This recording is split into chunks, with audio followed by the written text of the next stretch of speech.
had a coaching client last year say something that was incredibly wise. When he hired me, and in other words, I took him on as a coaching client, he said, "You know, Alex, the reason that I wanted to be your client is because I want to be where you are in a few years, and I know you did not get there by accident. You designed your life." And I thought that was extremely wise and spot on, because the thing is, so many of us wake up when we're 20 or 30 or 40 or 50 and realize we don't even know why we got here or how we're here. And we know for sure that this is not where I wanted to be, where we wanted to be years and years ago. Now in this video, I want to share my personal process I use for not only scripting the direction of your life, but how I reinvented my own life and consciously created it from 26 until 30.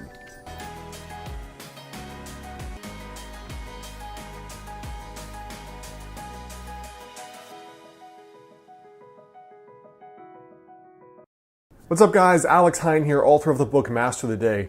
Now in my own life here, really I think that designing your life and making it go forward in the direction you want it to go forward has three parts. And the very first part is the design, the second part is the habits you use or you do on a daily basis, and the third is the follow through or the follow up. In other words, how do you actually stay on track when you get off track? Because half of the game of goal achievement is purely when you get punched in the face, what are you going to do differently to get back up and get back in the fight? Now for me, the first thing is vision. It's basically the design.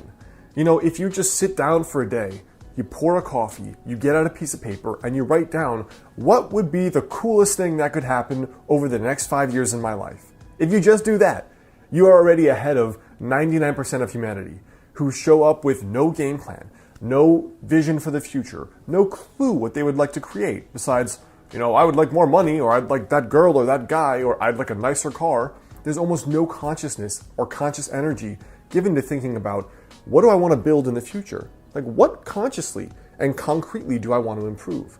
So for me, the way that I do that is, first of all, I have a journal where I'm regularly writing down updates for the kind of life that I want to build.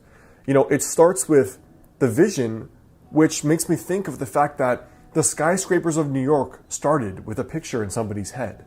And so did spaceships. And so did curing a difficult disease. And so when I think of it like that, I always make sure I'm consciously creating, even if it is just in my thoughts, even if it's just up there, both in print journals and in a document that I call 5 years from today. So the three things that I use for my yearly envisioning are, one, the yearly envisioning process I've talked about here, which is basically at the start of each year, I write down what is the coolest thing that could happen this year. Like perfect year, no limitations, no just be realistic, but like what would be the coolest thing that could happen?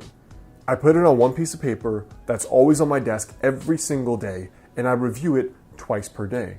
Now from there, that yearly document also has my daily habits, the unique projects I'm working on in each quarter of the year, as well as the things I know that I need to work on to get better, basically, to improve myself. The second thing is the pocket journal I carry around. This for me is always to record things that may change about my thinking, ideas I get when I read or listen to podcasts, as well as little intuitive hunches that come up. So if I'm talking to a friend or I'm reading a book and I'm like, wow, that would be an awesome idea. For example, that's where all my books came from. Wouldn't it be cool too? ... I put it down in this little book. It's just a little 3x5 moleskin that I always carry around with me. And then day by day, I can flip through that and be like, you know what? These were those cool things I wanted to basically manifest and create in my own life. Let me just keep a note of them. The second way I do that is by doing a weekly journal page. Now the weekly journal page is just a strategy page, which I talked about in my recent video on journaling for success. And in that strategy page, it's basically, where are you, Alex? Where do you want to be? And are those habits you're doing every day sufficient enough to actually get you there? So the whole point of this journal page is reflection. You're doing this, are you still on track? If not, what has to change? And then finally, I have this little journal notebook, a digital notebook in Evernote, and it just says 5 years from today. Now, I don't really stick with that idea of 5 years from today, but the point for me is, where do I want to go? In what direction? It could be as simple as moving. Like I know I'm moving to California after I'm done with my doctorate in Portland. It could be as simple as the relationship you want to be in. For example, I'm 30. I know that I want to be married by 35, so I can have that there. I know that I want to have a private practice and a traditionally published book and 3-4 vacations per year. I put all of that down where I don't know how I'm going to make it happen yet, but it will happen for sure. I haven't quite fleshed out the process. The point is that you're putting trajectories in your brain and in your subconscious. And when you check that every once in a while, you're kind of like, oh yeah, I knew I wanted to do that, but all right, let's start thinking about how I can actually do it. And almost all of those things come true for me, especially if you regularly review that. Now, the second piece here is your habits. So the daily action steps that you're gonna actually do to make that a reality. Now, I've shared this philosophy many times. It makes up the bulk of my book, Master the Day. But the point is that you think about the goals you wanna reach, and then you have to break them down. Forget the goal, but break it down into a daily habit. So with fitness, you forget losing 30 pounds. The habit is cook every day, go to the gym 20 minutes a day. You want to write a book, you forget having written a book, you put down the habit, write 500 words a day. You want to be in an amazing relationship in 2 years, you forget that goal, you put the habit, I'm going to go out to 4 events where I might meet like-minded people. And that's your daily habit. So you bring it back to, what do I have to do today? Now, the way I track that is a combination of ways. So not only in that yearly visioning document do I put that, I also record it in Evernote.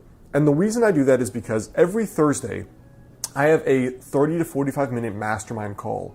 Now, I've had a personal mastermind for over 4 years now, every single week. And it's basically started when I started my business because that was so difficult for me. But it progressed to, like, are you happy? Are you building the life you want?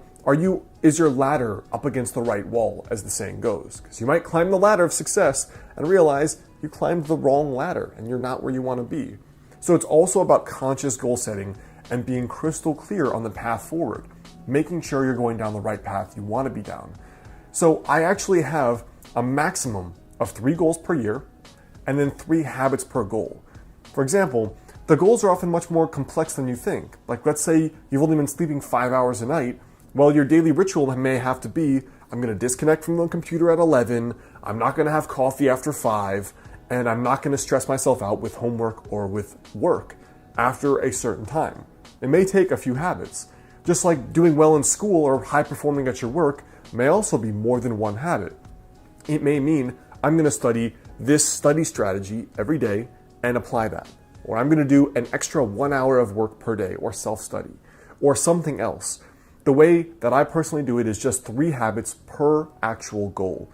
And those I track in a weekly scorecard document, which is, these are the 3 things, did I do them Monday through Sunday?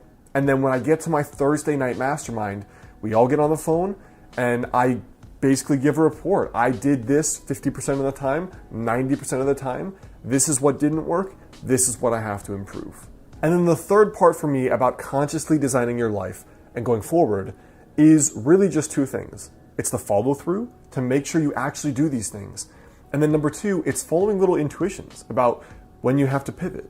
So the way I keep the follow through going is every night I do a little Master the Day journal page. The journal's not out yet, but I still have a print kind of document that I use for tracking, did I do this? Where do I have to improve myself? The Thursday Mastermind, which is a 45-minute call, we use Uber Conference for free. You could do the exact same with a few of your friends or people online. My very first mastermind was totally online people I had met that were other internet entrepreneurs. Now from there, I have the Thursday Mastermind, I have the weekly strategy journal page, and I have my daily habit tracking. And besides those 3 things, all I do is carry around that little pocket Moleskine journal I told you about, because then I feel like if something doesn't feel right at all, like you're off track, you don't like this job, you're dating someone and you realize something's not right, I write down the intuitions because I can't always consciously articulate the next move. Sometimes it's easy, I want to move to California. Other times it's not. Do I stay in this relationship? Is this business still what really excites me? Am I proud of all the work I've created? Those are things that may be better governed by your intuition and better understood. So I just keep a log of all the little intuitive impressions, and then I systematically explore them more, and then I take time to just go through them and see what's behind them and unpack them. So I hope that helps you guys. That's a little bit about my process for consciously scripting your life, which has been my whole shtick for a while. And that's really the thing that made the biggest difference for me going from 24 or 25 where I had done nothing impressive with my life, very average student, hadn't done much besides traveled, to now really contributing and producing a lot and having had a productive life the last 5 or so years. Now, before you go, I want you to leave a comment there below. Let me know for you, if you could consciously script your life, what would be the first thing you think is important? Hey guys, well, one of the things that goes along with being in sage mode, like I talk about here, is being calm and being sage. Now, the Biomat is a pad you can put on your bed or on the floor, which uses technology that was actually discovered by NASA to help you reduce stress and fatigue. Now, it produces negative ions, which are considered nature's energizer.